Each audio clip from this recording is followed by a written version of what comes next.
Good evening! Welcome everyone to episode 6 of DobbsQuest.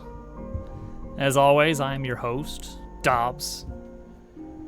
Joining me tonight is playing the part of Serene, the Elven Bard. We have Daysnick. Hello. The part of the mighty warrior Torgon will be played by Lurking Turtle. I can't really talk. I'm passed out. And the sneaky Glane will be played by GameCube. Charmed, I'm sure. Oh my.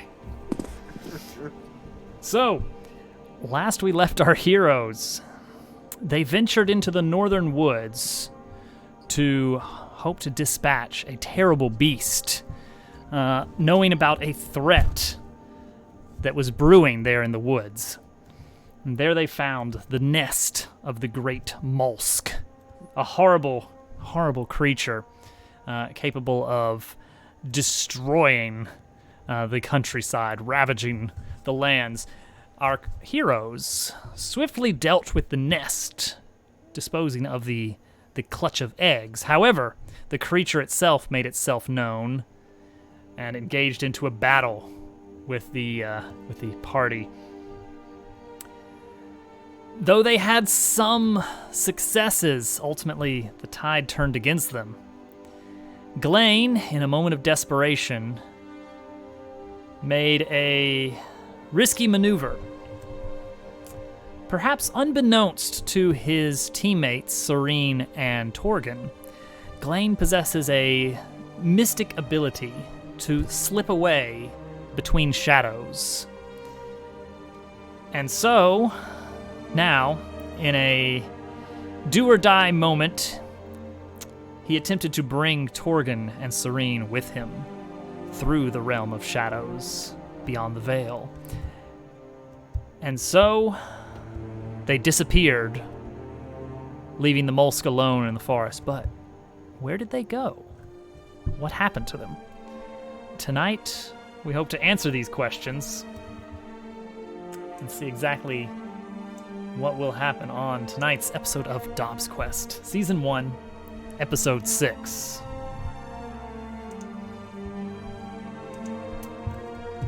All right, so you guys feeling okay? It's you got in a bit of a bind. Did things you had to do. We looked over the numbers from last time. There were a lot of bad rolls. There's no denying that Lady Luck was working against you all. Not feeling great. Not feeling great. I got knocked out of a tree. Serene fell out of a tree. Torgon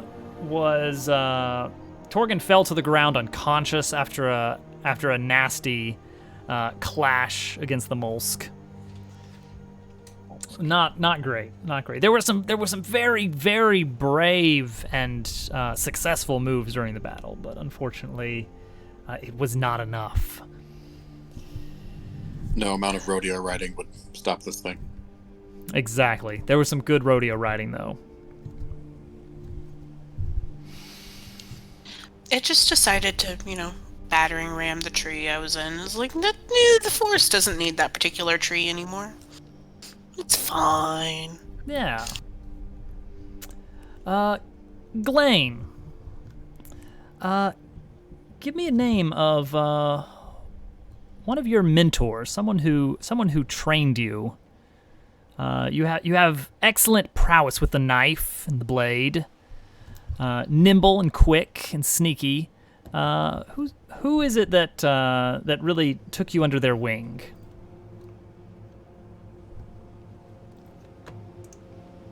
And we're gonna mark this as a bond. Well, Let's maybe go with we'll roll for it. Merrick. Say again. Merrick. Merrick. All right. Isn't that a drug company? I don't know. Who knows? It's also a Power Rangers character. Perfect.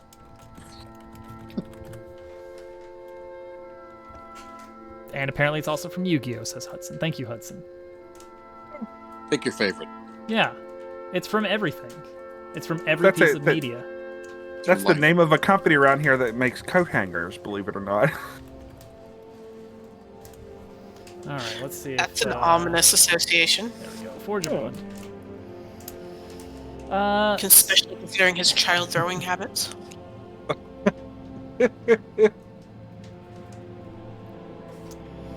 So let's see here. I'm gonna rule that this was a sort of freebie bond from the past. So normally when playing Ironsworn, you start with a handful of bonds already. We never really did that. We kind of just dove in.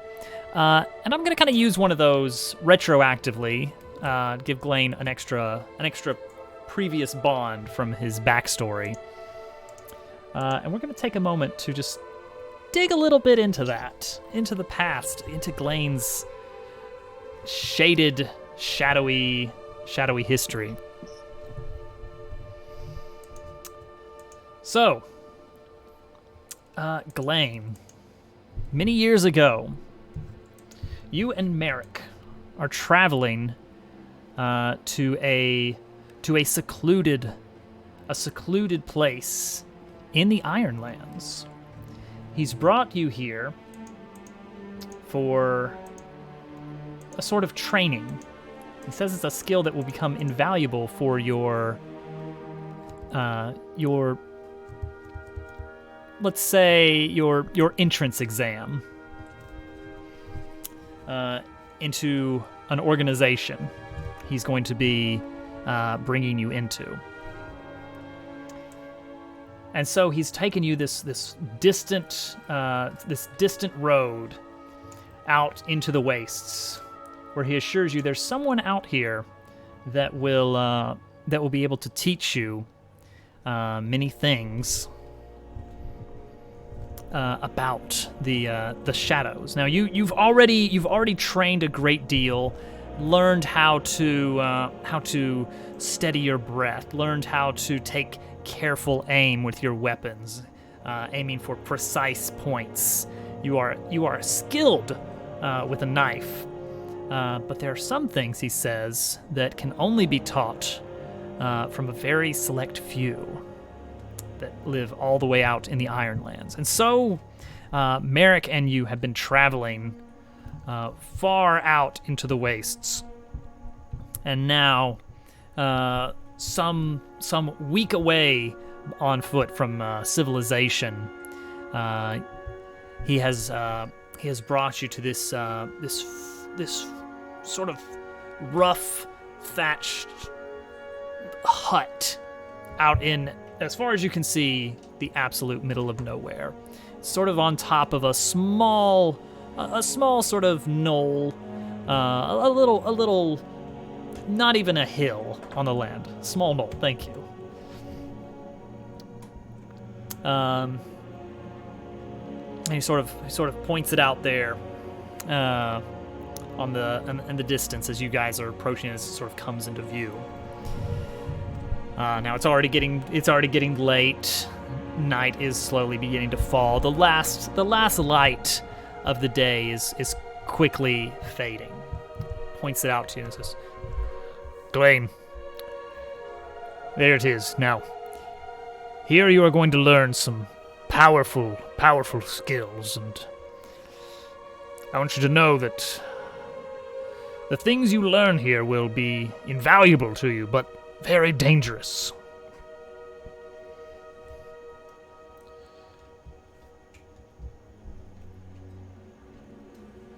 Am I supposed to talk back to him? Or Oh, sure. Yeah. I mean, if you want to, you can just nod approvingly, or. I nod approvingly. All right.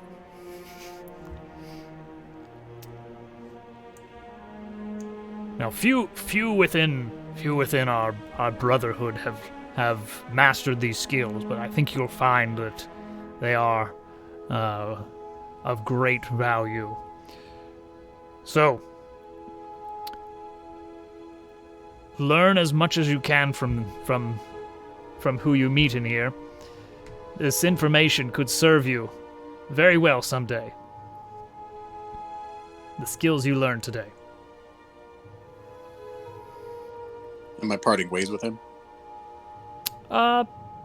Is he leaving me here, or? He'll wait for you. He's going to wait. But I'm going on without him. Yes. Okay. I'll do my best. Thanks for getting me this far.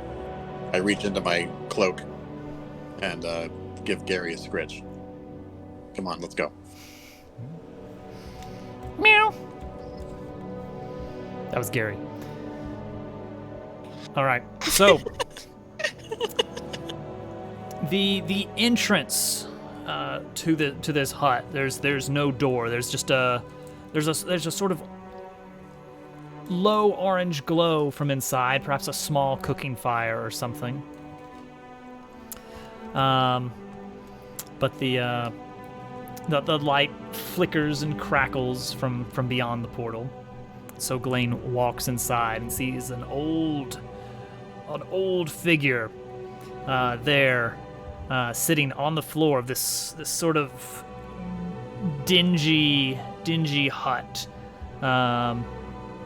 The whole interior is filled with these small trinkets and strange pieces of, like, it looks like maybe some animal bones and various items just scattered all about, with no sense of organization. It's a very chaotic look, but this is obviously some sort of mystic that resides here.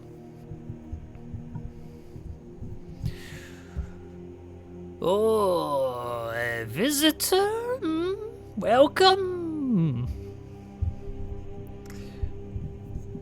Do you come for knowledge?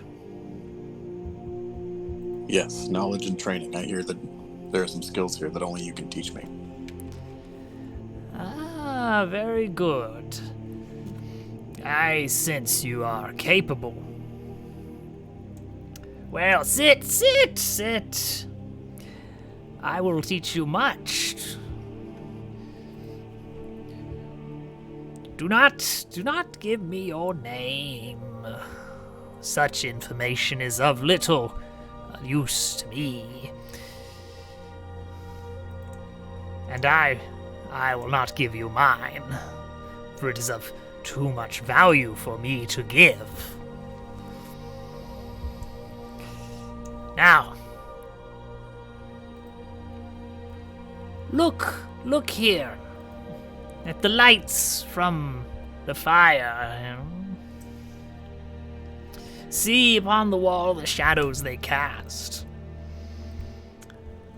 And outside, you see the flickering light of day stretching out across the horizon. These are two lights. They do not know each other. Light is disconnected. The sun, the stars, the 1,000 lamps of the cities. Each source of light shines in its own way, shines its own rays. But darkness is different, you see. If you snuff out all the candles, extinguish the very stars, the entire world is blanketed in one single monolithic shadow.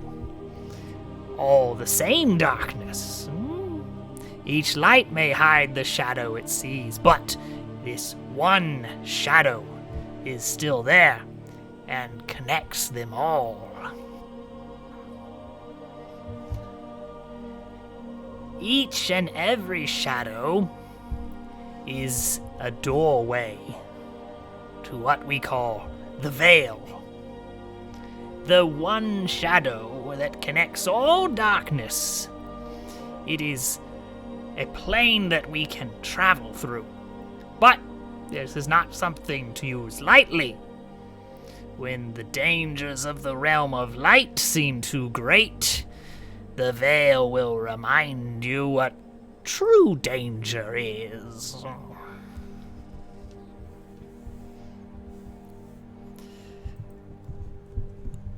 Glaine, you spend the rest of the evening with this mystic, learning the ways of traveling through the veil between different locations. And you start to learn sort of the basics of how that works and some of the dangers.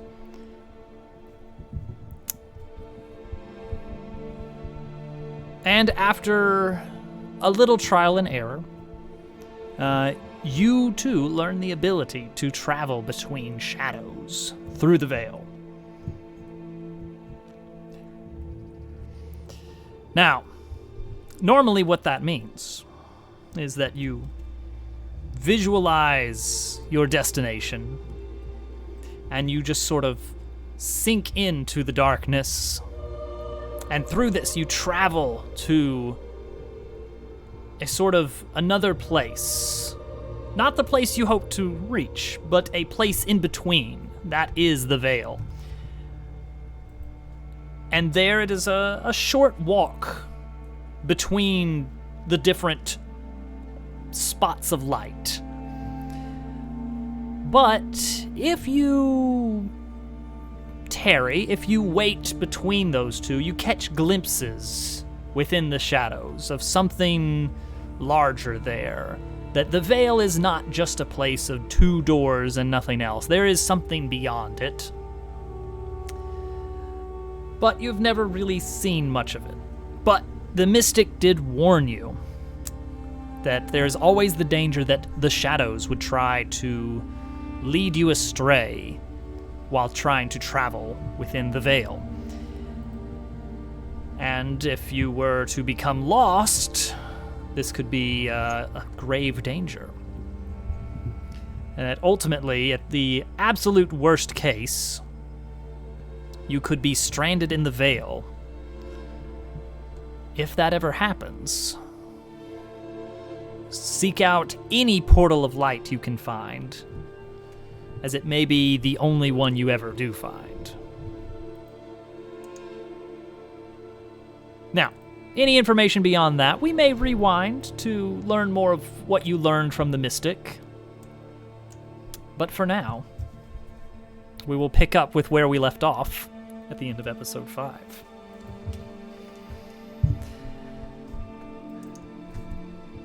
Glaine attempts to pull Serene and Torgen into the veil with him, and he scored a hearty miss. And so, the shadows have definitely confused your path. Serene, you find yourself disoriented. A sort of dim glow quickly fades to darkness, and your eyes slowly adjust. The deafening sounds of the approaching Molsk, all but a harrowing memory burned into your mind. And now a sort of eerie silence fills the air, and as your eyes adjust to the dim surroundings, you find yourself on what appears to be a sort of stone brick pathway. Two small, heavy, cracked stone rails on either side, maybe about 5-10 feet apart for this path that you're on, almost like standing on a bridge over a very quiet brook. While your eyes adjust, you feel the weight that Torgen is still there with you. You feel that he is breathing, and you sense the presence with your superior hearing of Glaine here as well, standing and a bit out of breath.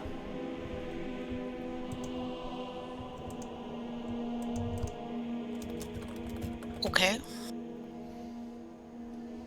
Your eyes slowly adjust, and you see that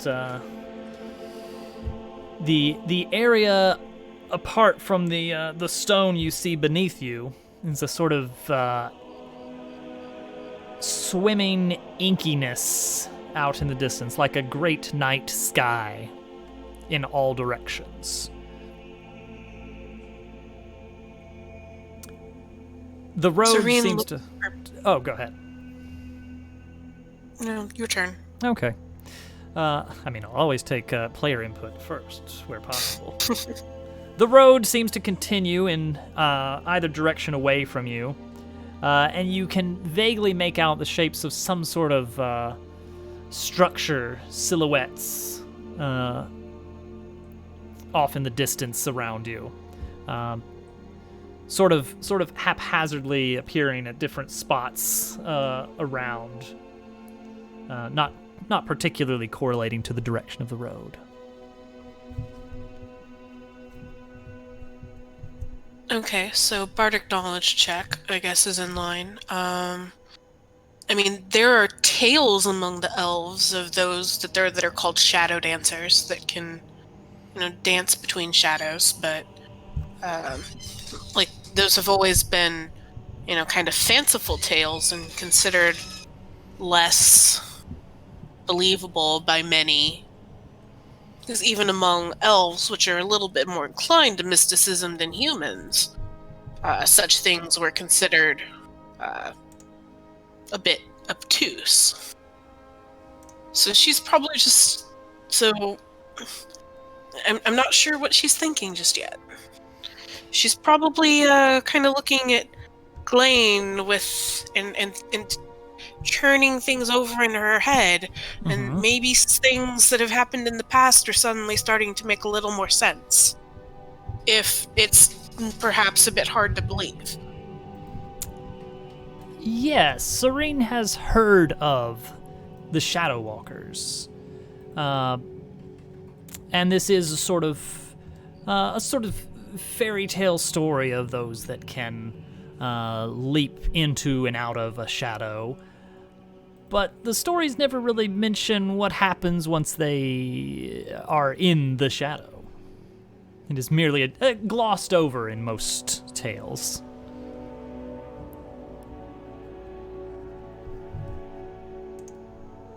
I start to come to, catching my breath. I look back and realize that they're still with me. I'm surprised to see them. I'm surprised that they're actually still here.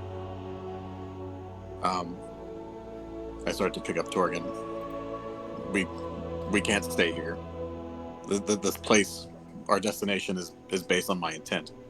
And I've never brought more than one mind in through here.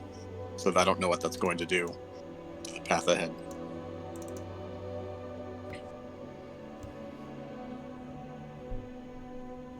I let out a groan. Yes, Torgen comes to. He did have to. Let's see here. That was an endure harm, I believe. That was his last problem here. That he was unconscious and out of action, and will come back to his senses. But since he was saved, he did not have to face death. Sorry, my food got here in the middle of that. Torgen is coming to. Sort of not doing great, not feeling great about things, but alive is the important thing.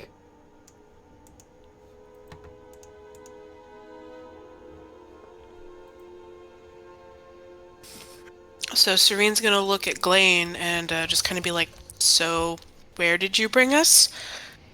Narrow her eyes and look at him with a little bit accusingly. "Shadow Walker," and she's gonna really put a lot of emphasis on that kind and flat tone. Spits the word. "So where did you bring us, Shadow Walker?" We're nowhere, literally. We need to work together if we're going to get out of here, because it's our intent and desire to be somewhere that's going to open a door for us. And we have 3 different minds.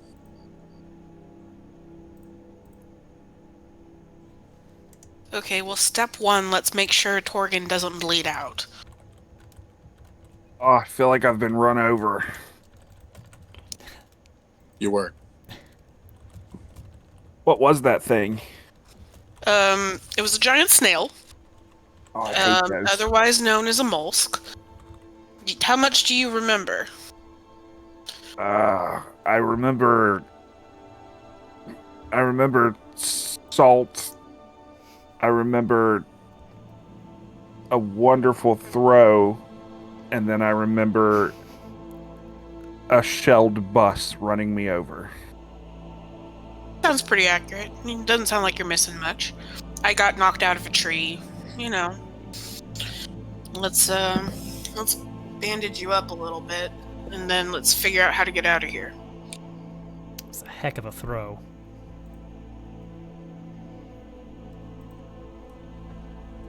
All right, who's going to attempt the heal? The attribute that aids with that. Wits. So Probably Serene's should be me. advantage. Yeah. Does my skill help with that? I don't remember Let's see here. if it applies in this situation. You mean your poison expert skill asset? Yeah. Only if they've been poisoned. Okay. I couldn't remember what we decided on that. Well, just no, never mind. I'm not gonna go there. All right. So we checked the numbers. Oh boy. Oh no. Uh-oh. Not again. +3 has about a 1 in 4 chance of a miss. So that's an unfortunate start. Your aid is ineffective. Pay the price. So unfortunately, Torgen is not doing it. So let's see here. So Serene is attempting. She's got her pack full of, she's a poison expert, but she has some other salves and balms that can help with wounds, and she tries her best to sort of patch up Torgen, but it does not do the trick. And with all this waiting around, you're sort of really losing grounds. We're gonna deduct a momentum from Serene there.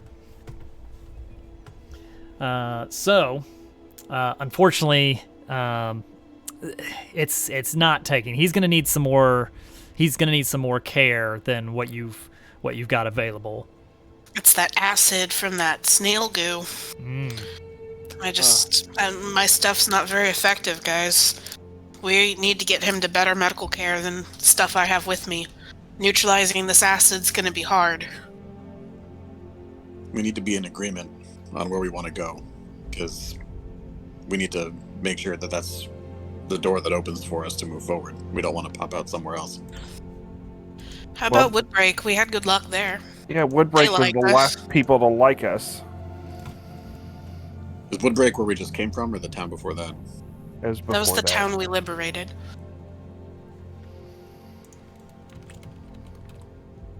Okay, I think that's the closest place we can get to without risking running into someone who's going to be hostile towards us.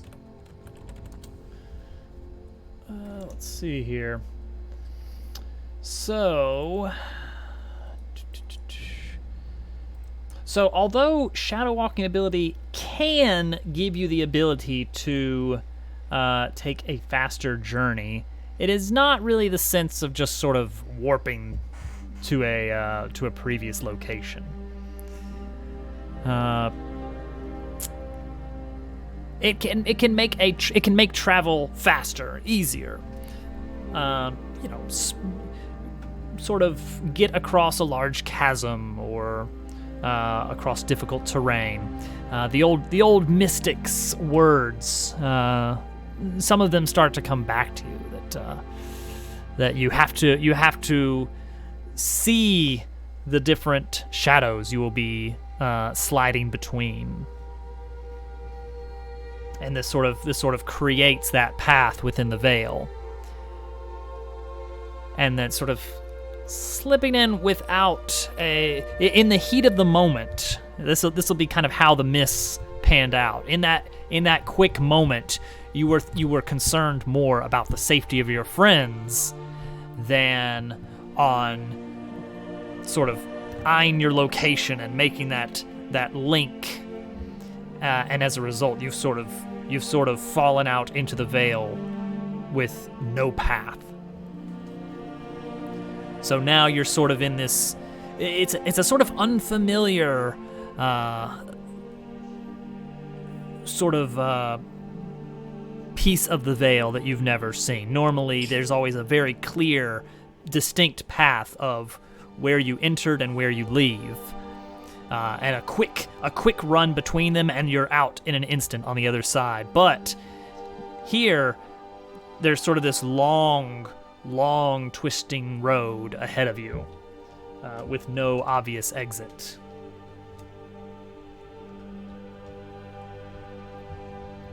You start to see some of the things that you've sort of half noticed before between the portals of light in a short dash through the Vale. Normally, the comparative brilliance of the real realm of light blinds you to any of the crisp details in the Vale, but a few bits and pieces you've always sort of thought you've noticed, and now it becomes a little bit clearer now that those portals are not present.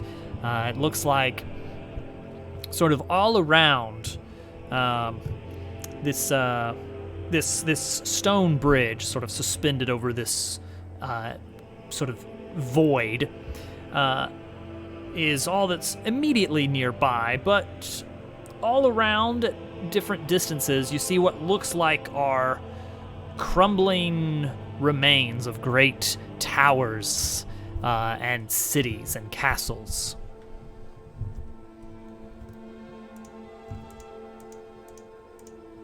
That's within the void, right? Yes. Well, it's sort Not of consider it a sort of on elevation with you.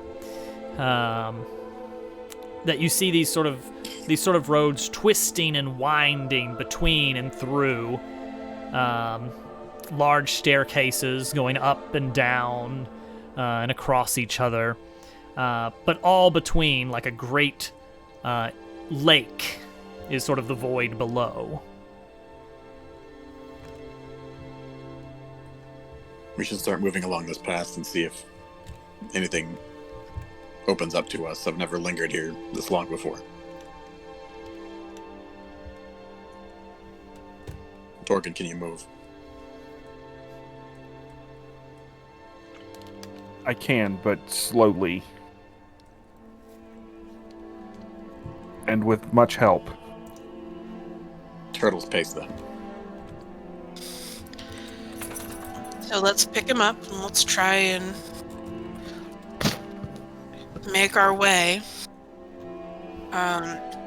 Serene's thinking about this a little bit more and looking around and observing a lot of the same details.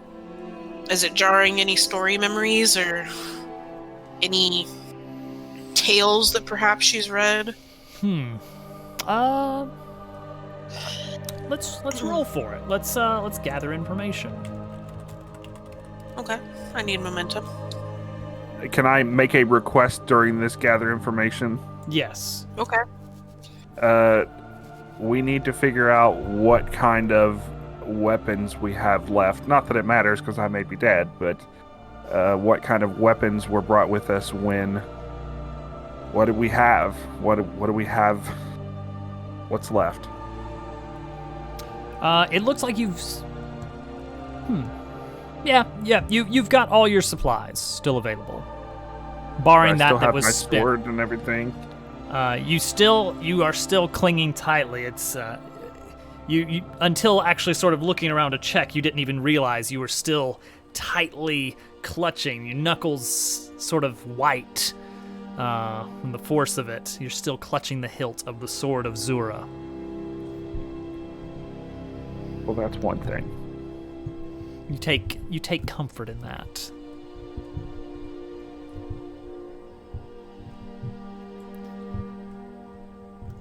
Okay. All right. So, Serene's gonna try and sort of just try and think back through the stories she's heard and read and retold to see if any information here might be useful. Do I get any, with my storyteller assets, do I get any bonuses to this roll? Let's see. When you secure an advantage by sharing an inspiring poem or enlightening song. Oh, secure an advantage, compel, or forge a bond. So, I don't believe so. Nope. Okay. Doesn't So look it's just like going to be a that'll 3? help. Yes. Which is still useful. 3 is still good. Mm-hmm. Ah, a strong hit. Very good. Something helpful and specific. Envision what you learn and take +2 momentum. Aha! Woo! Things are looking up. Woo! A miss and a strong hit. That's a lot better than that last fight went overall. Let's see here. What does Serene know that could be useful here? So, I have some suggestions. Oh, I've got something, but let me hear it. Well, you were describing castles and parapets and stuff. Mm-hmm. Maybe there's something recognizable, from the elven history that some sort of symbol on one of these crumbling old ancient structures. So there used to be, like the tales say that there used to be many more shadow walkers, and that eventually the punching holes between darkness and light eventually led to conflict, because there's danger in the shadow realm, in the shadow veil, and once a path was made, it took time for the path to decay. So perhaps she recognizes something that would give her some sort of, at least vague notion of location or something. Yes, Serene, this is...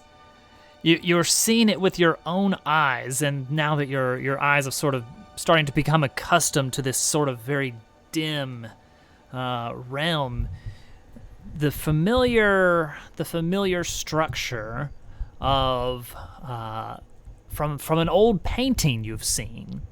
This is the City of Lost Shadows.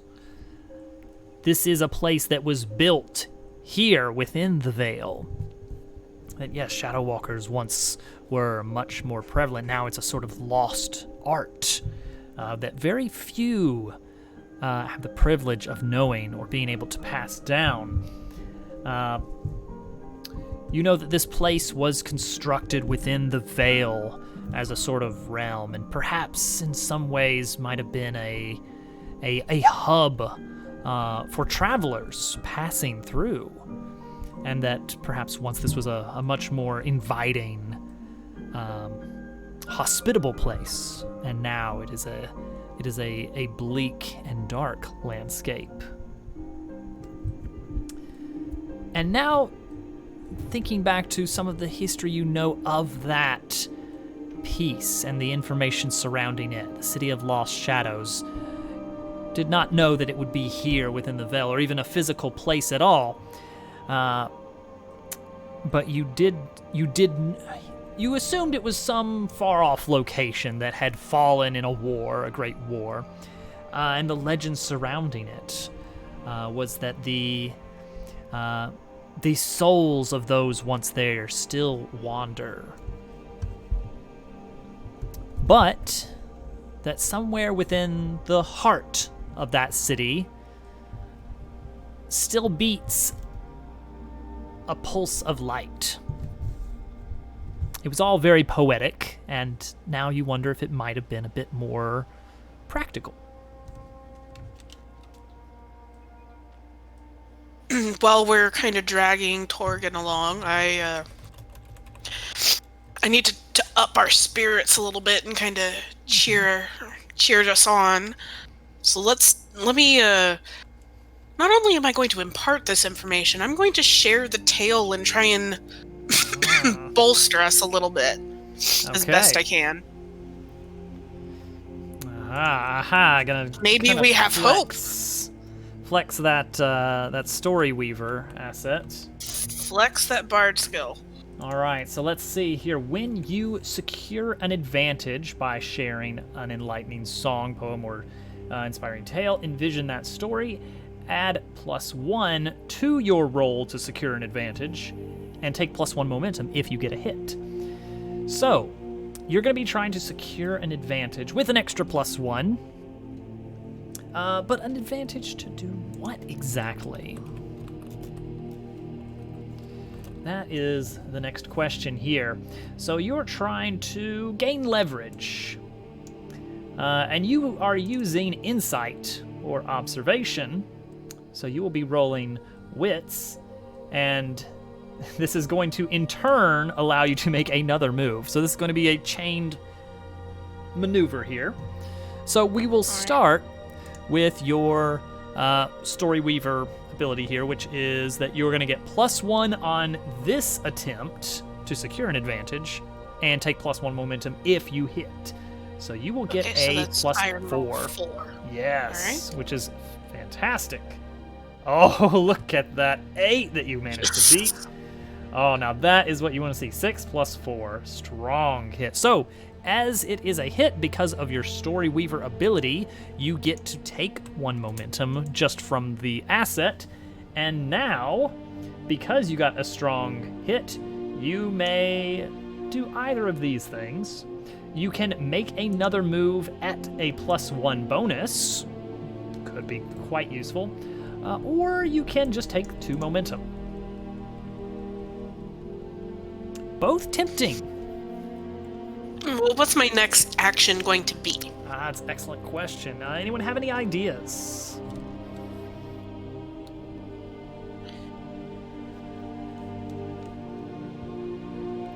At this point, we're just moving forward, right?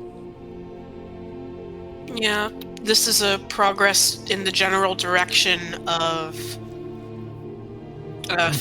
exit. So she's giving them the idea that, maybe if we can, like, the tale is like, okay, so this is what's going on. It's giving us some orientation. It's giving us kind of a goal of, maybe this is how we'll get out. So it seems like a gather information, like we're going to be doing some sort of wayfinding. Yes, so kind of trying to find this this city of shadows, city of lost shadows.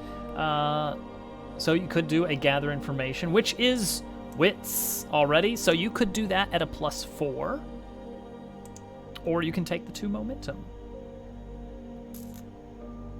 I'm already got a +3 base. Let's see here. And one of us having good momentum might save our behinds. Yeah, I'm checking the difference on the hit percentage.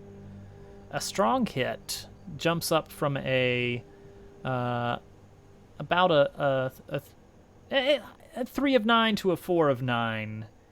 It's about a 1/9 chance that you'll bump up to a strong hit with that extra +1.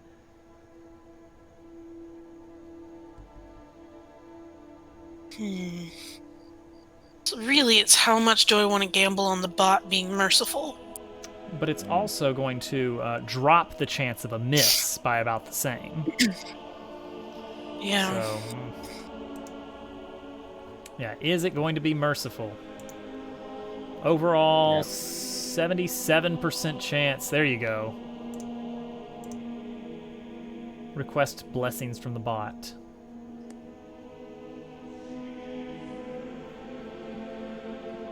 I mean, this is a gather information check. Mm-hmm. On a weak hit, we find a source of potential trouble. Yes.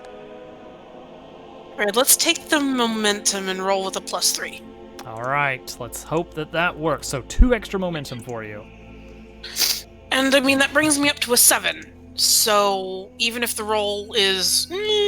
Yeah, you've got something to fall back on with that. All right. Fingers crossed. Ooh, that's what we like to see. Yes.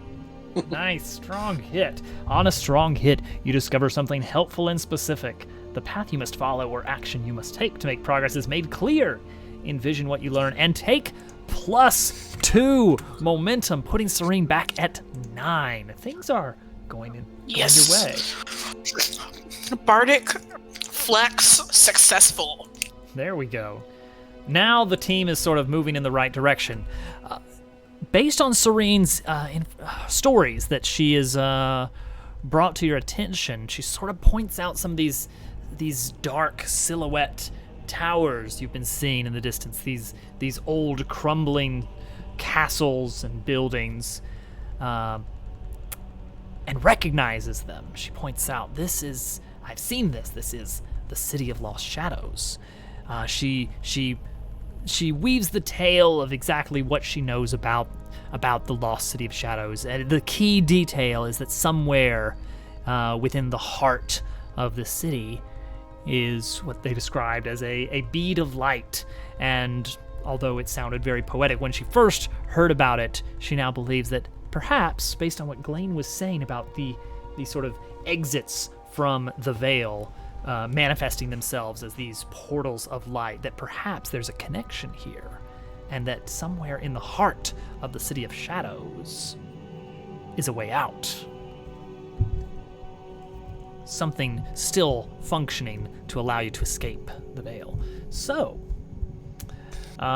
you begin with our powers combined. Yes, with all this teamwork going on. Serene begins sort of puzzling her way through sort of trying to find a path deeper into these old towering buildings. These maze-like roads that seem at sometimes very constructed and at sometimes sort of organic in their sort of pathing. Slowly but surely, with a successful gather information check, she has found a way into sort of the city itself, and where at one point you began sort of on this sort of bridge over the inky black void of the veil. Now you find yourself sort of in this canyon of towering structures surrounded on all sides by this heavy, dark gray stone brickwork that at one point would have been this sort of the great city, and now this sort of crumbling ruin. But all the while, you have this eerie tingling in the back of your neck, this sort of this deep ingrained instinct that this is not a safe place, and that at any point you could find someone or something in the darkness. So, can I do a check around to see if there's anything to help me? Yes. What are we gonna do, Torgen? What are you looking for here? Something to improve my health. Okay. A magic potion, an old pharmacy, a CVS. Let's see here. We might settle for a walking stick. Yeah, even that. Let's have Torgen roll. Let's see. Oh God. Well, we'll search around. Torgen, why don't you roll an iron roll 2, which I know is not the best.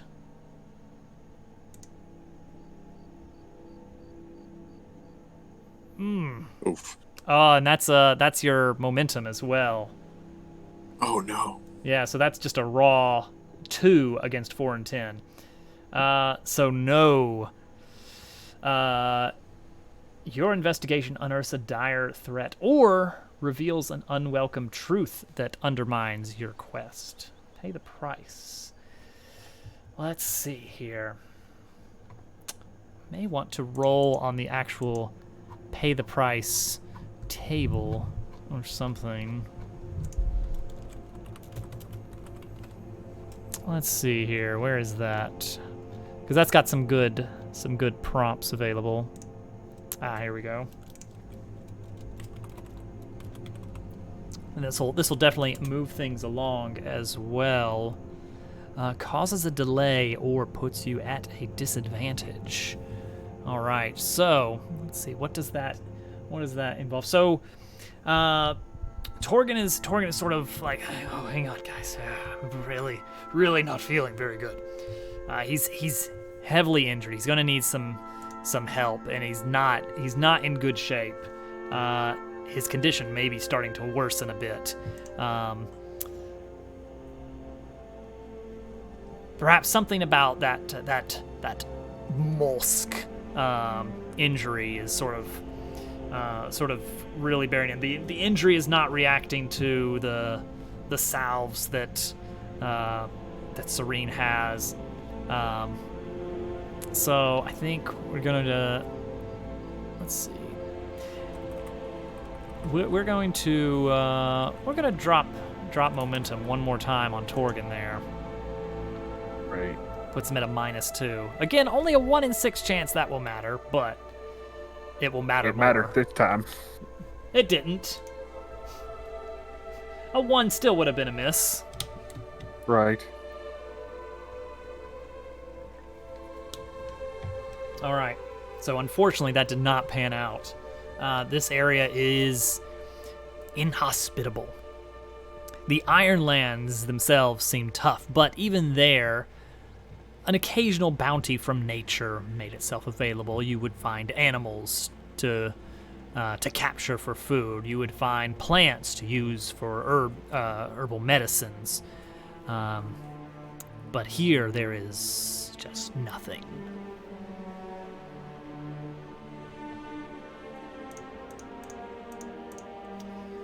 So Torgen is in rough shape. Let's see.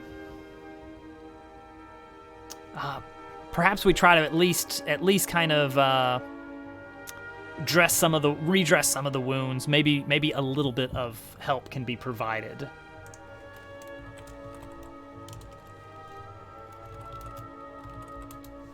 Because he's in dire straits and he just needs a little something.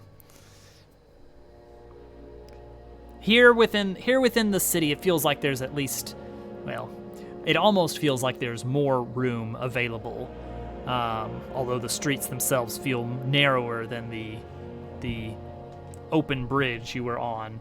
But now that you sort of have a sort of idea of where you're heading and a little bit of sort of momentum for the team, maybe this time Torgen might be able to react better to the attempts. At first, Serene was just trying to sort of deal with that sort of mollusk burning to no avail, and they decided to move on. But as it turns out, Torgen's injuries are more widespread than that, and so perhaps Serene will take a moment to address some of the other injuries, so that Torgen can at least get back on his feet and able to move forward. Okay, what do I need to roll? It will be Is this wit? Yes, it will be wits 3. So iron roll 3. And you've got lots of momentum if it comes down to it. Uh-oh. Yeah, you know what? That 9 looks real good right about now. It does look real good. We're gonna burn that? Yeah, I think we have to. Just think to make it's sure worth Torgen doesn't die. I think that is worth it. Roll wits, and on a strong hit, your care is helpful. Up to 2 health. So. All right, let's put him back at something useful. All right. He's healthier than you now. That's true. As weird as that is. All right. So I find some relatively useful shaped pieces of stone, and I use some band-aids, and I splint some things. A very rudimentary splint, but it will work to help set his injuries. At least a little bit for now. Yeah. Maybe burn an arrow or two just to kind of get some straight wood in there. Desperate times call for desperate measures. Yeah. Let's see here, but a match, so something particularly interesting happens here. Let's see here. So on a match, should trigger a twist, or otherwise mix things up. Let's see. A new complication? Interesting, unexpected, or unusual.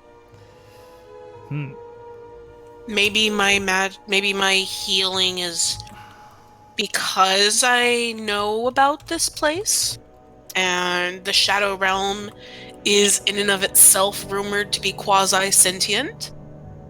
Maybe there's a environmental bonus. There is. The Oracle has spoken. There is an environmental bonus. So, while setting it, Torgen does not feel good about. Let's say this is his arm is like apparently it was out of socket, and only now the sort of adrenaline is wearing off, and he's starting to feel, oh gosh, that doesn't look right. And so you guys are sort of helping him get that back into place. And he's sort of not really wanting to watch that because the arm is not supposed to bend like that. But while he's sort of looking away while the arm is being set back into socket, he sees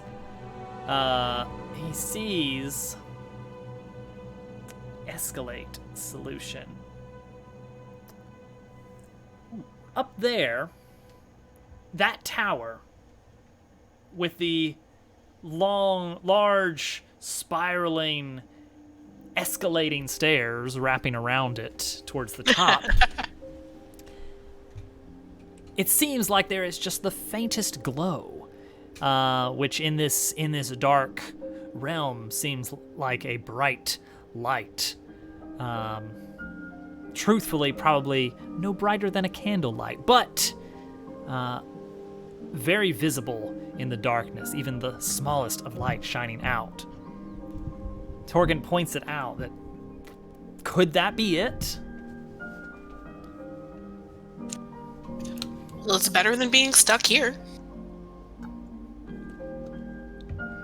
All right. We have to check it out. Feel a little better. Let's go up there. All right. So you begin trying to find a way to get up to that tall tower.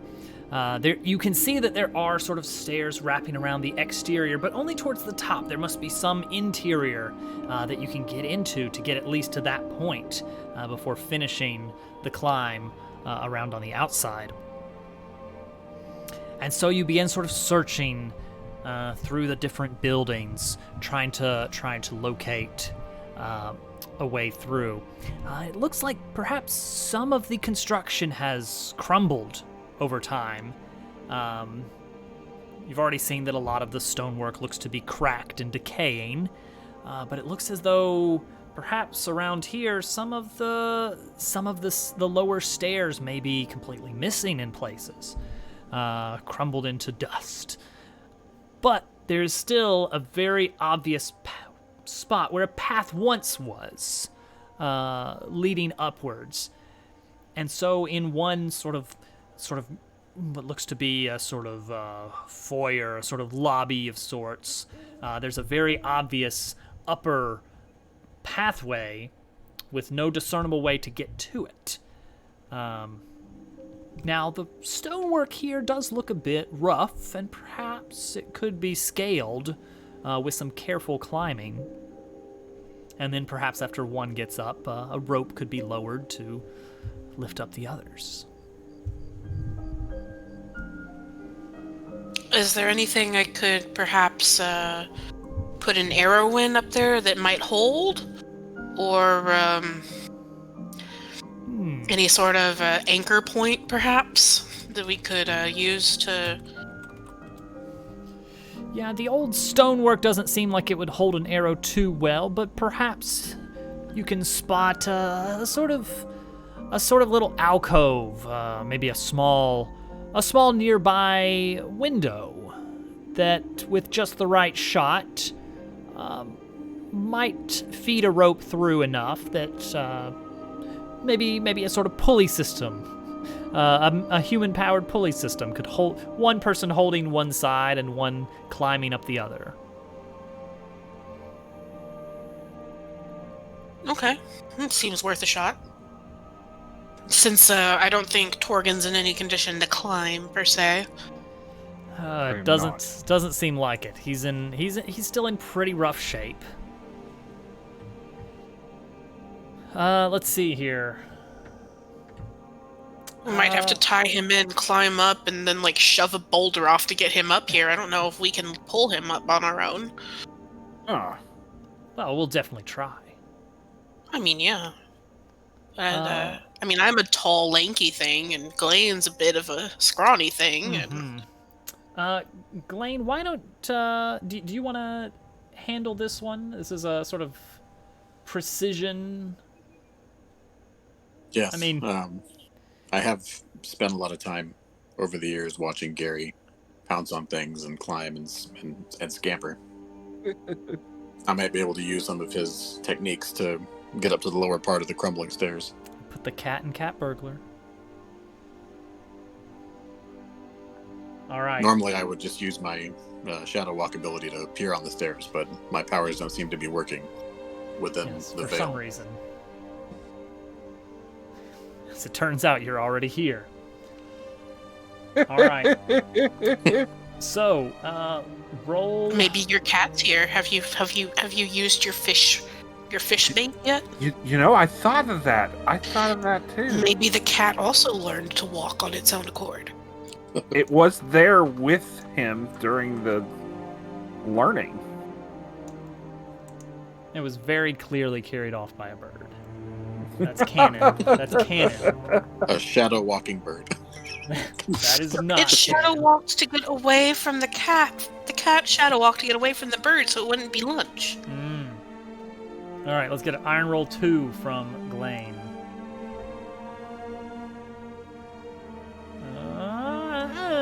Okay, all right. On a weak hit, you succeed, but face a troublesome cost. Let's see here. I think we are going to tick momentum on this one here. So, Glaine manages to. Oh, go ahead. Would I have been able to use momentum to make that a strong hit, or is that not enough? That would turn it into a miss. A 4 versus a 5 and a 4. Replacing.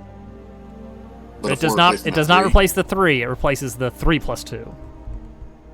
Oh, okay. Never mind. Yes. All right. So, Glaine does manage to scramble up with the rope.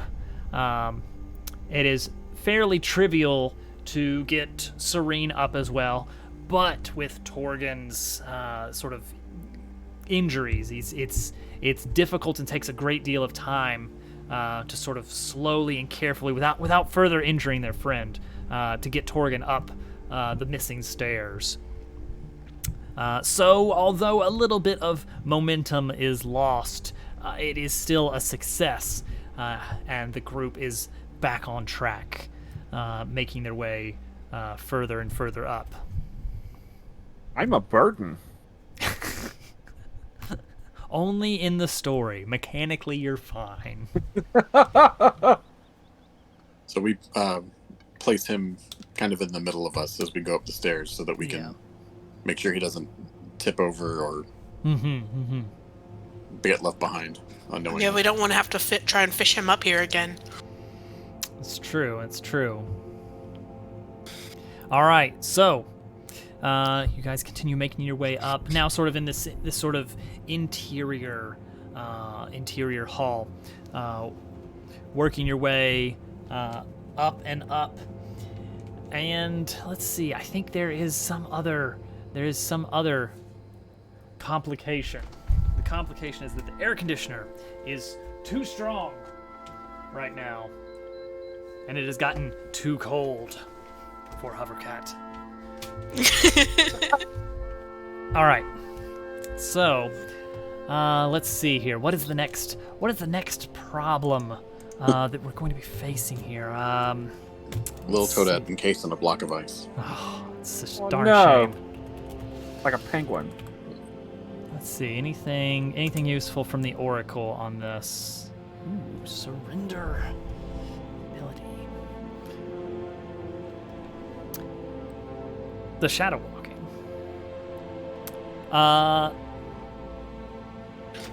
We Glane do have a attempts- stolen crossbow that Glane- could break. That's true. No, Glane has we'll rewind just a little bit. Numerically, everything's gonna stay where it is and just continue on linearly. But story-wise, rewind a little bit before we got up the stairs. So Glane's instinct, of course, is, well, there's a place I can get to, and, well, it's very dark and shadowy, and he sort of on an instinct of sorts attempts this his shadow walking ability, which he's never done before in the Vale. But something goes terribly wrong. Normally, the experience is like just sliding into a blanket of darkness, just sort of dropping in, a sort of momentary just falling sensation. And as he sort of expects that, and physically, he receives the same sensation of when you are going downstairs and you miscount the number of stairs, and he sort of, just sort of slams down onto ground that he doesn't expect to be there. But he does feel a sort of slight tug from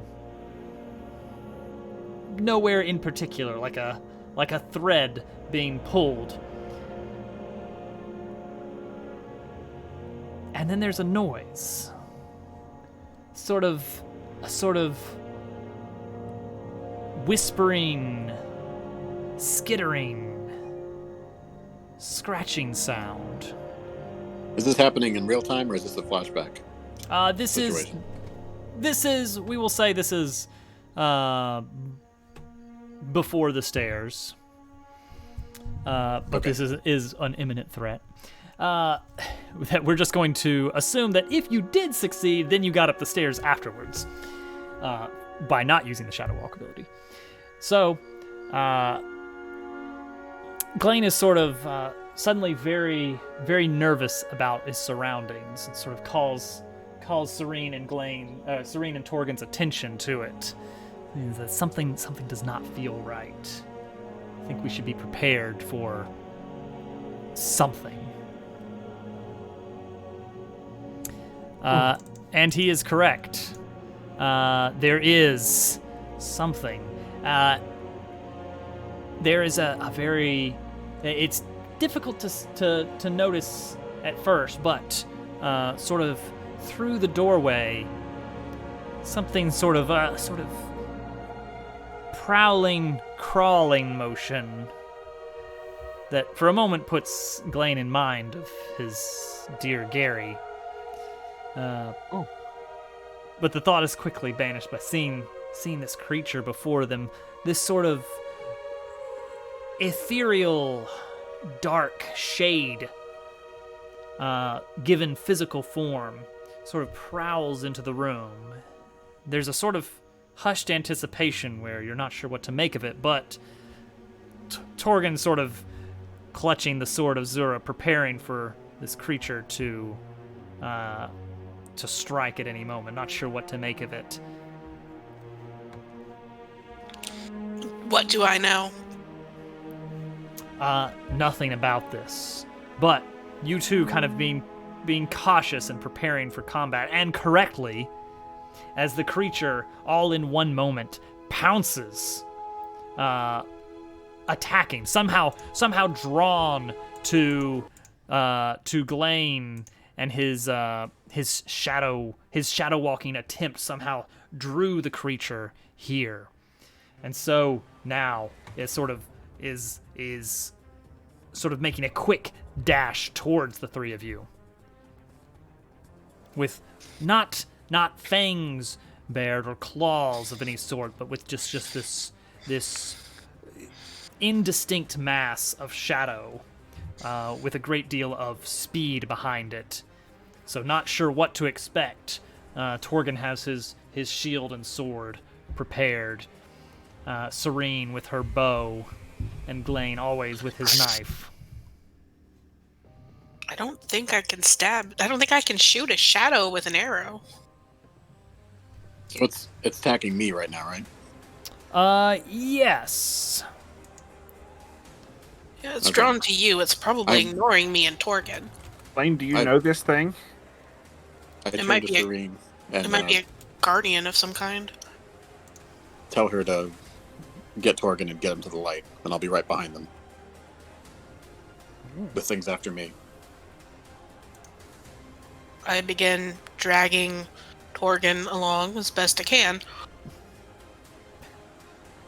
All right, so we'll position this after the stairs that Glain initially tried to shadow walk, and after you guys successfully got up the stairs, that is when this creature made its way towards you to attack. All right, so Glain, you will need to enter the fray in order to begin combat with the creature. That would be a roll of... let's see here. You are... let's see. Is this an ambush of sorts, perhaps?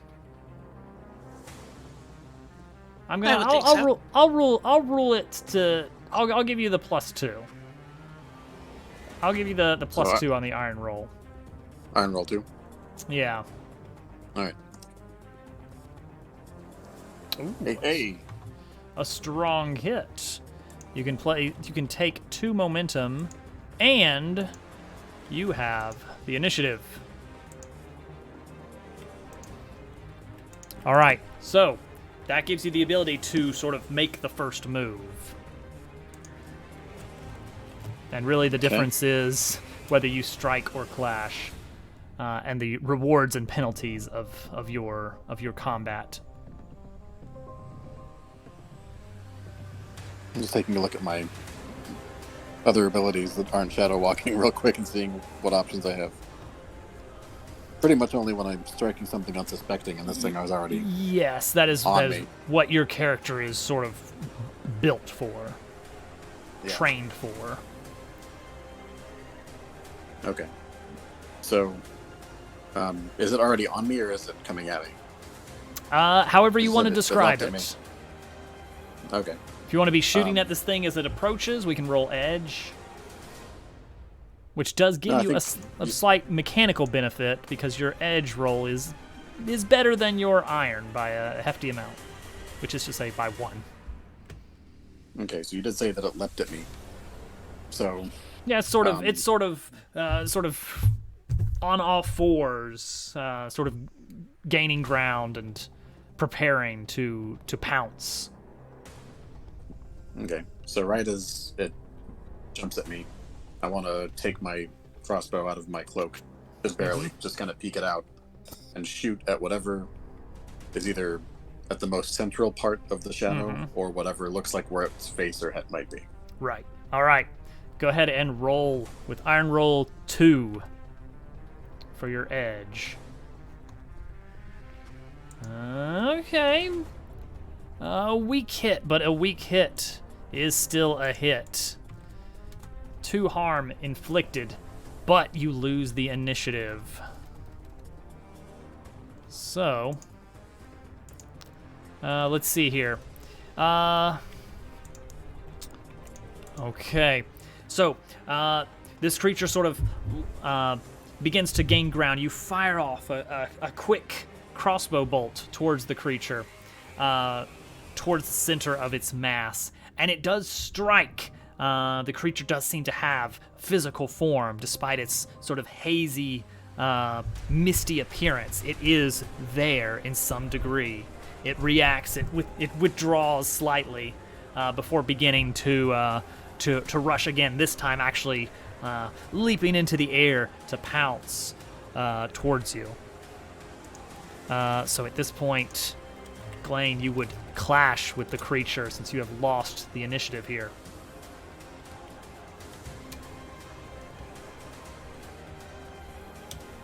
So at this point, the creature has sort of gotten within melee range. So you will be rolling iron with just only one, which is very, very rough. That is a miss, and there's nothing to do about that. So let's see here. On a miss, you are outmatched and must pay the price. Foe has the initiative. All right, so the creature leaps onto you.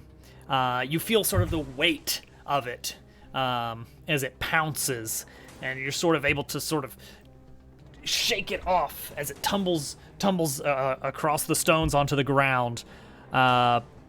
But it seems to have kind of carved a bit of a gash in one arm. And you don't know how bad it is, but you just want to press on into the fight. So go ahead and roll. Let's see. You will be rolling a 3.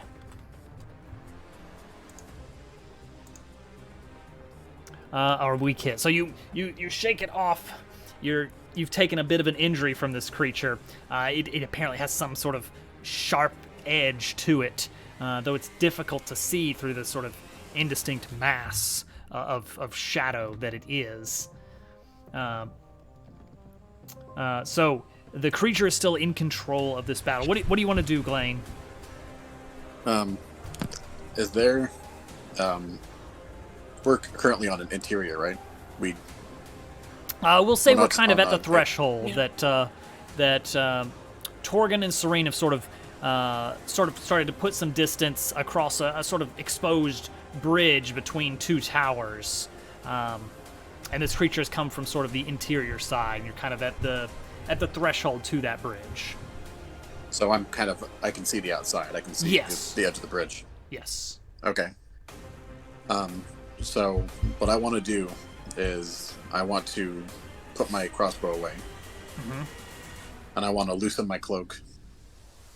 And I'm going to start channeling whatever I do to trigger my Shadow Walk ability. The thing that makes it drawn to me.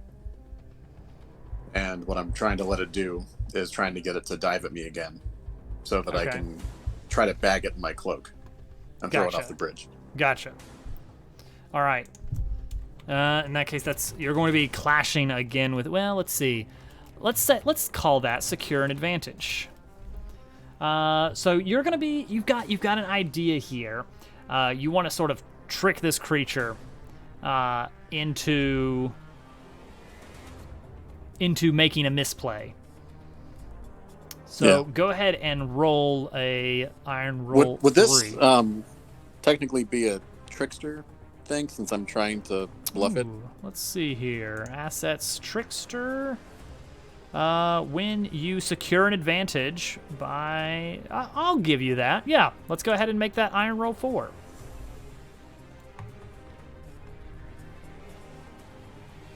Okay. A weak hit. You have a short-lived advantage. Get 1 momentum. So now let's attempt that clash maneuver. So this creature is going to be coming for you. You're going to be in close combat with the creature as it's sort of diving at you. So you've sort of found that you can sort of rattle the creature a bit, sort of goad it into attacking.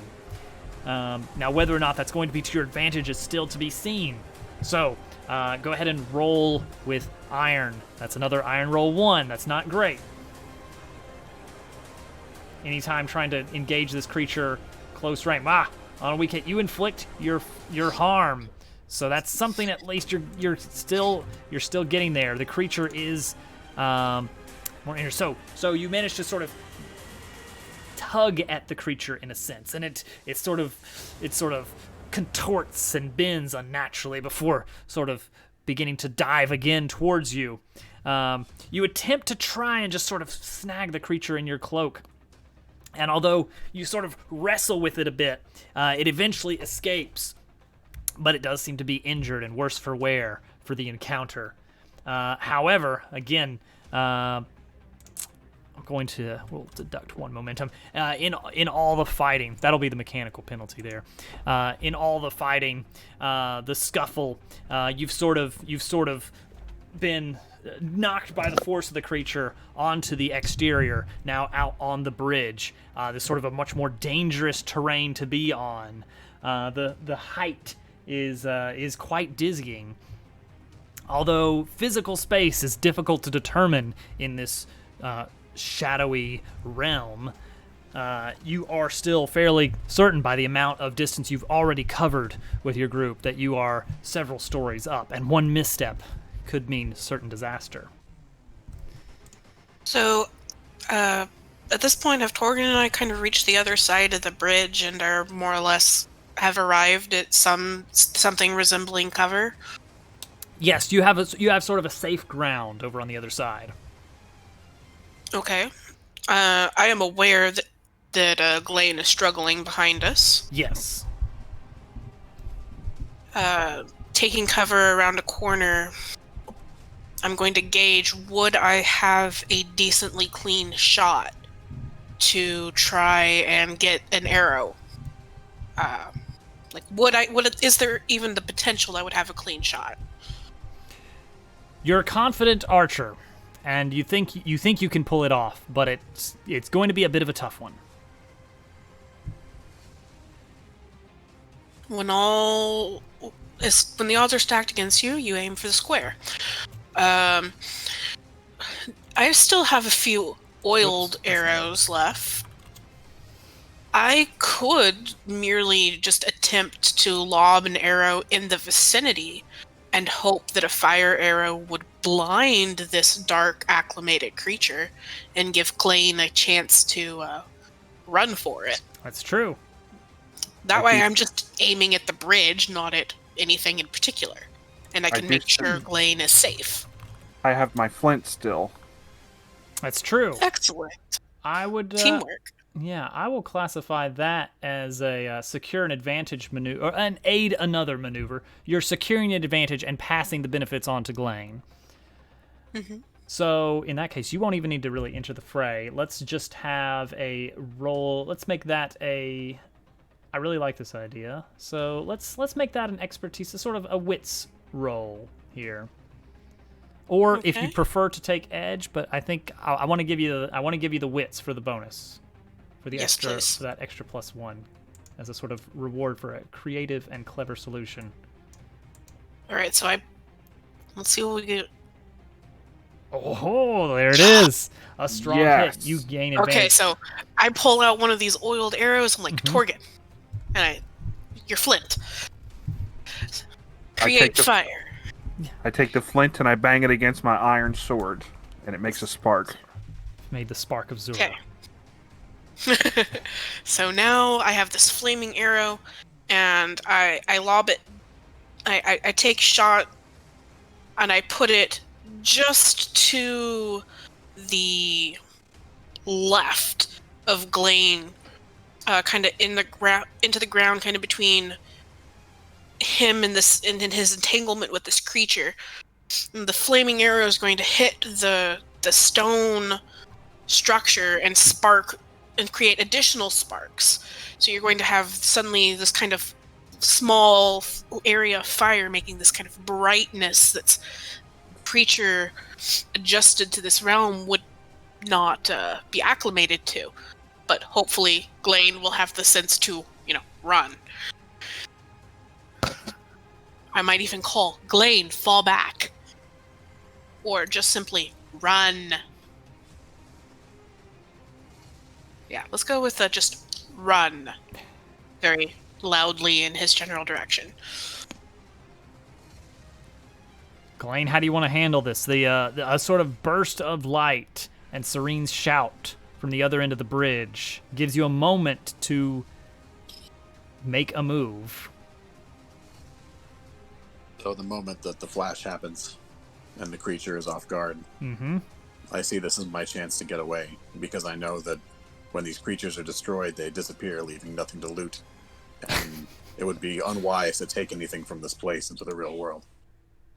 So I start dashing towards the end of the bridge, grabbing my dropped... I imagine that I dropped my cloak when I was wrestling with this thing. Oh, I kind of yes. retrieve it. And Gotta grab that. take it back as I make my way across the bridge, and I kind of call out to them to keep going towards the light ahead of me. Okay. All right. Let's see here. I'm going to need some kind of roll here. So you get to choose from that advantageous position that Serene put you in. You can either have 2 momentum now, or you can have an extra +1 on this face danger edge move, where you are just trying to get away quickly. So you can have this. This would be a Iron Roll 2. You can choose to either make it an Iron Roll 3 or carry on at 2 and get an extra couple momentum. I'll take the momentum. All right. Roll Iron Roll 2 to face danger. Heyo. A strong hit. All right. That's what we like to see. You are successful and take an extra 1 momentum as a result. The blinding flash of the light illuminates the bridge, casting eerie shadows across the stonework in all directions. The creature, recoiling from the light and temporarily stunned by the flash, is unable to track Glane as it sort of tries to readjust and re-engage. But Glane has already sprinted down the length of the bridge, grabbing his cloak up as he makes his way across. An old iron gate is there within the doorway into the opposite tower, and the 3 of you quickly head inside and secure the gate from the inside. The creature runs against it, sort of hissing and reaching, but is unable to get through. And with that, you are free to continue moving deeper and deeper into the tower. Can we see the light from here? You know it is somewhere towards the top of the tower, and now you've sort of made your way across this sort of these sort of exterior areas, the bridges, the spiraling staircases, and you do sort of see this faint glow up the interior chamber up ahead. It seems that this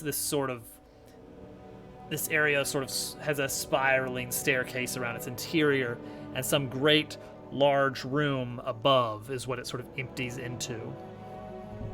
And you ascend the stairs and see what looks to be some sort of grand chamber, which at the center point has at it this small glowing pool of light.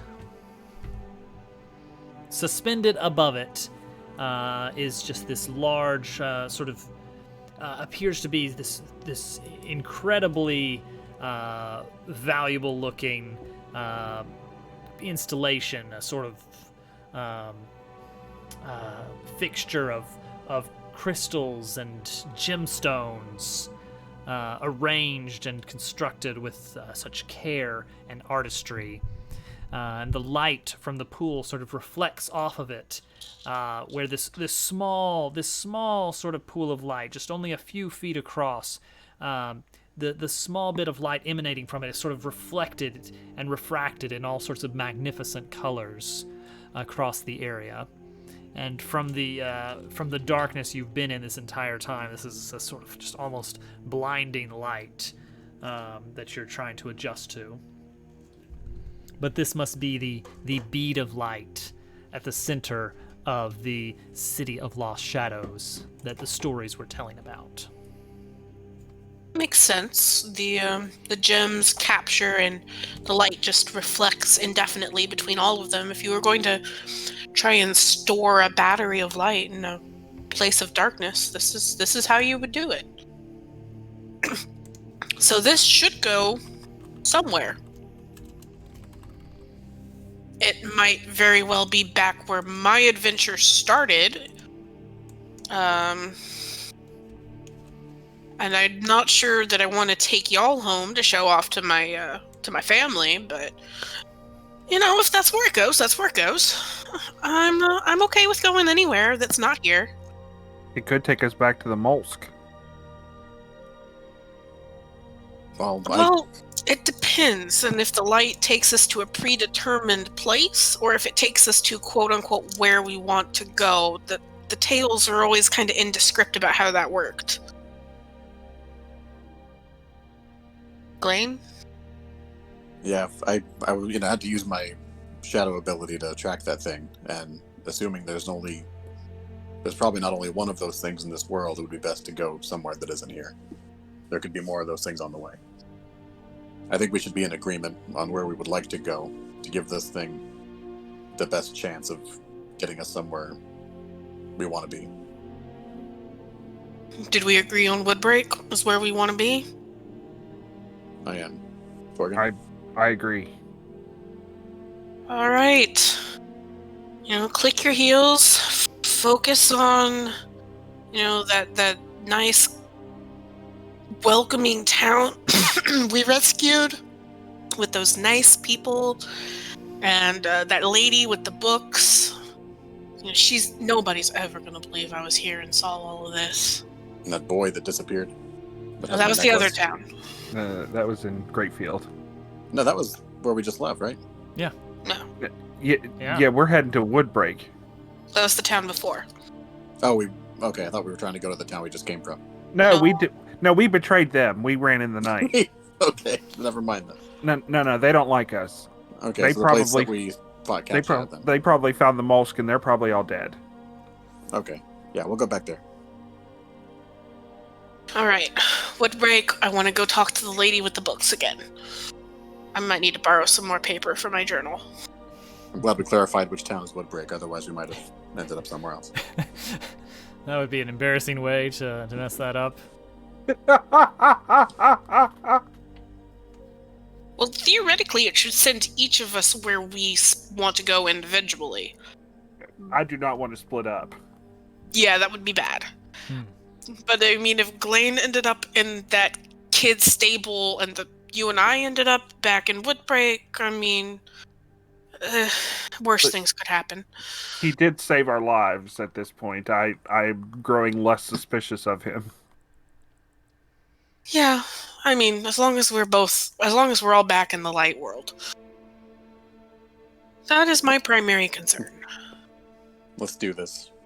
Step right. close to the light. 3, 2, 1, click your heels. Dorothy, let's go home.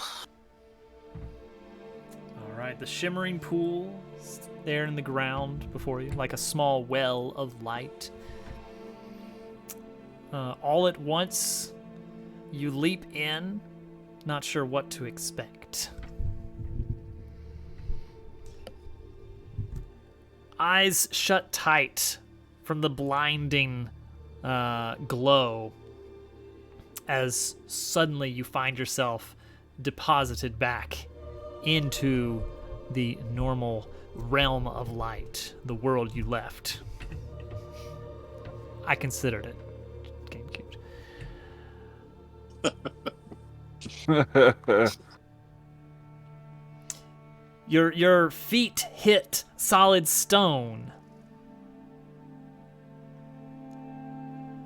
As you slowly take a moment to let your eyes adjust to the brightness of the outside world. A sunny day. Stone, ground beneath your feet.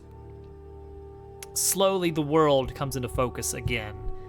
At first, you only really hear rather than see, but there are birds singing. A breeze blows past your face.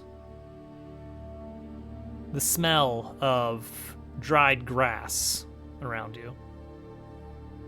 And then slowly the world comes into focus as your vision returns. You find yourself in some sort of... looks like a circle of stones around you. An old monolithic structure, perhaps. Maybe some sort of circle built by mystics. But now it is sort of in this large, empty field, forgotten by time. There is overgrown but green grass across in a sort of a large field that sort of encompasses this area. And there, in the distance, you see what appears to be a small set of wisps of smoke, perhaps a settlement, cooking fires, civilization of some sort. Even out here in the Iron Lands, that would be a welcome change of pace from where you've just been. Do I recognize anything about this location? Do I maybe... can I draw any conclusions about where we might be? It does not look like Woodbreak. Oh, The area around Woodbreak was much more heavily barren of much greenery at all. This area is a little bit more lush than the area of Woodbreak. Not by a wide margin, but the presence of grass, small animals, means at least a real meal and perhaps a place to rest. This is not somewhere that I recognize as somewhere I've maybe been before, or it's not like a... Okay. It does look like you are still in the Ironlands. The sort of bleak gray sky is almost unmistakable, no matter which part of the Ironlands you stand within. Wrong town, right dimension. Good enough. But the sort of arrangement of stones sort of seems to mark this as some important place. So it could be that it is a sort of static destination. Some kind of portal dropout point. Maybe the one closest to where we wanted to go. Have I ever seen this stone layout pattern before? You have not. It is foreign. It is something perhaps only mystics truly understand the significance of. Perhaps lost knowledge. Perhaps so. Or maybe lost in an elven library somewhere. It's lost in one way or another. I think we should head over to that town, find out what's been going on. I've never been in that place for that long. I don't know how long we've been away. Yeah, and we should probably get Torgen, an actual doctor. That'd be nice. And I need some health too. The momentum would be great. I need You need some serious nap time. a momentum dew would be good.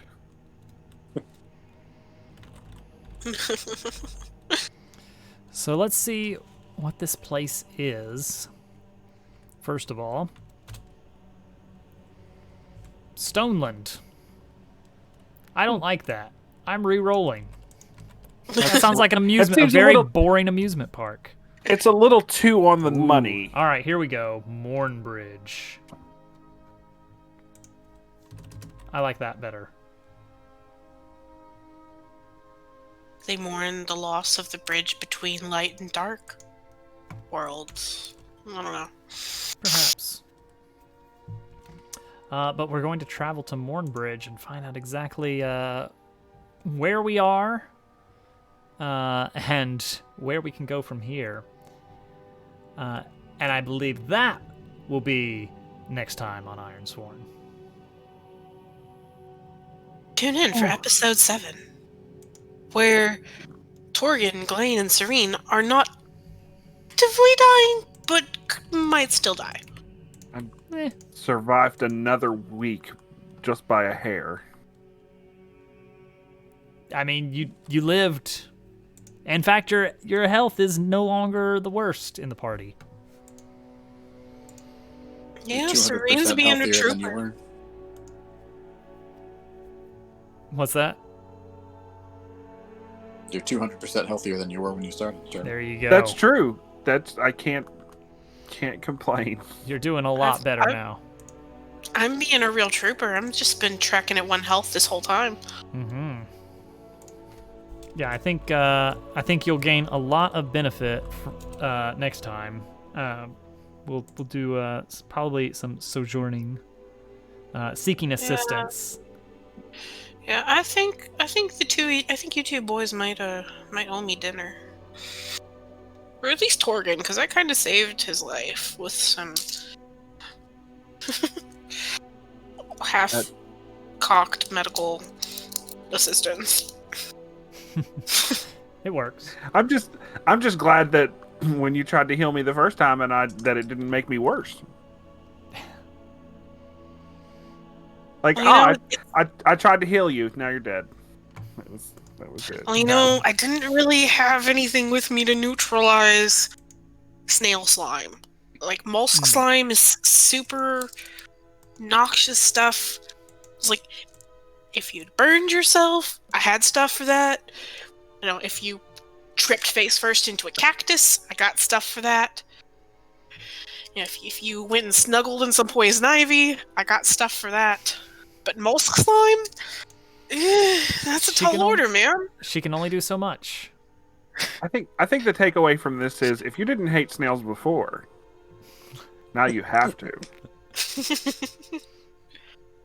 There it is.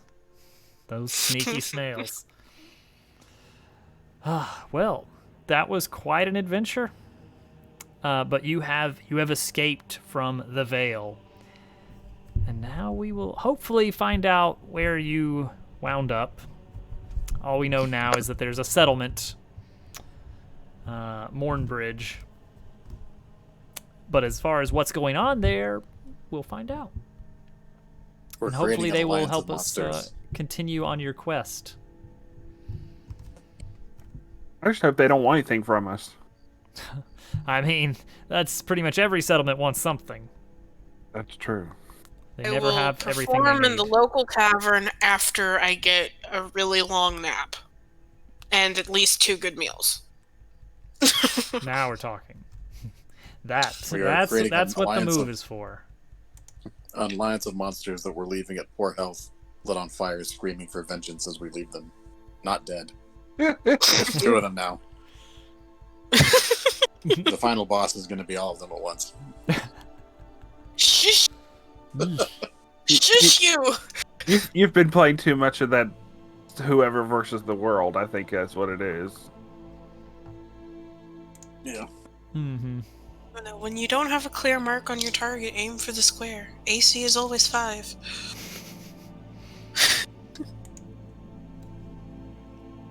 Totally works in Ironsworn. I mean, it did work, so can't fault you there. the philosophy is sound. That's right. Okay. I did not expect to get to interact with Gary in this episode. Yeah, who knew? We've seen that. It was a flashback. But... Yeah, but it still counts. We've spotted Gary. Gary spotted. Finally. The boy.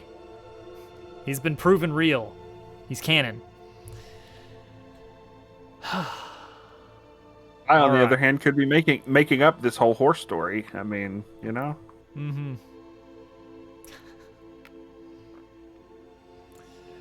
Well, there we have it. GQ, Turtle, Day, thanks for playing tonight. Appreciate y'all coming out to roll some dice and figure out these iron vows. Hopefully, we'll get some more progress on those vows next time. I'm sorry I sucked us into a hell dimension. I won't do it again. I don't want to put any like pressure on you, but I know how you like your spreadsheets. Did I make any successful roll tonight? Any? Were there any successful rolls? We'll have to get back to you on that one. Okay. But The only one I remember you doing is looking for, like, so momentum due. So just 0 out of 1. Unless you did one that I'm forgetting about. let's see here. All right, quick check. It's the turtle luck. No. No hits. You had some Great. rolls on your behalf, like us trying to do things around you and for you. Great. Even that didn't work though. But you were afraid to probably try because That's what I think it was. At 0 health, you're nervous to engage with anything. Right. You tried once and you were penalized for it. That's in that life. Speaking of life-throwing penalties, I've gotten like maybe a total of 10 hours of sleep in the past 2 days. So I'm pretty ready to go to bed. Well, all right, then we will wrap up. We will continue with Ironsworn next week, Monday, same Dobbs time, same Dobbs channel. We've got Mario Maker coming up on Wednesday, Friday. Maybe we will do a little bit more Moon Rover game development. I mean, I don't know. We got to get 1.1 out at some point. Again, crew, thank you for joining me. It's been a blast. Always a pleasure. Yeah, it's been This was fun. a satisfying conclusion to last week's events. I think so.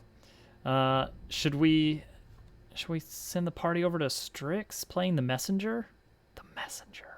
Oh yeah, that was a good. Like I saw him play a little bit of that last time he streamed. It's pretty good stuff. All right, we'll send the He's party over to entertaining. Strix. Yeah, Strix is a good guy. And Day, you need to go to bed. By the way, you'll be Pixel for the night. Not having an air conditioner over the weekend. But it was rough. But we replaced the 3 inches of 1/4-inch copper tubing that was bad, and It's all good now. I'm significantly poorer than I was, but it's a very pleasant temperature in my house right now, so it's worth it. Greatest victory. All day stream on May 8th. Tune in. Yes. That's right. Don't forget. In negative 2 days, I'm going to be streaming all day. I really wanted to be here, but I was a little busy. That's understandable, too. Being dead and all. Yeah. Well, That's what it was. Too. All right. my health was in the toilet. Yes, that was a crappy situation. Hey. All right, I'll see you guys over at Strix's channel. Enjoy the Messenger. It's gonna be fun. Let's go over there and hang out for a bit.